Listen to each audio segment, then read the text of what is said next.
কিতারে কুদিচ্ছা কি তো হয়েছে? কিছু হয়েছে না। পরীক্ষা দিয়ে আনার পর তো দিদি তোর মনটা ভালো নাই।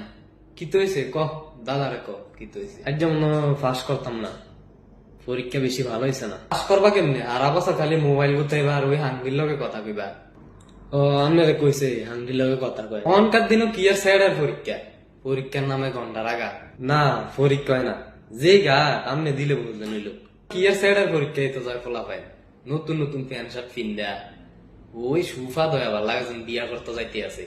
আর আঙ্গ সময় ও গাগরি ফিন্দা চিরা টাকা দিয়া ও আবার ফলা পায় হাফ প্যান্ট ফিন্দাও যাতো গা পরীক্ষা দেওয়ার লেগে। হে শুনতে আসছিল না দেখে মানছে নতুন জামা কাপড় কিনতে পারছে না, চিরা জামা টামা হাফ প্যান্ট ফিন্দা পরীক্ষা দিতে গেছে। এর লাগে অন কাউ কি মানছে এই হাফ প্যান্ট ফিন্দা চিরা জামা ফিন্দা পরীক্ষা দিতে দোয়ানো বয়ে গিয়ে চা খায় আড্ডা দেয়। আর আঙ্গ সময় এক সপ্তাহ আগে আগামতা বন্ধ হয়ে যেত পরীক্ষার কথা শুনলি। খানা নাই দানা নাই, চোয়ের সাইর গেলা দিয়া কালা হইয়া চোখে দি ও ভিতরে হান দিয়ে যাইতো টোয়াই পাওয়া যায় না। কইছে আর গপটি সাইরেন না থাক। ও তোকে কাছে তো এটি গপ এমন হইব দিন আবার কি বলে প্রশ্ন ফাঁস হইয়া যায় নকলের সরাসরি।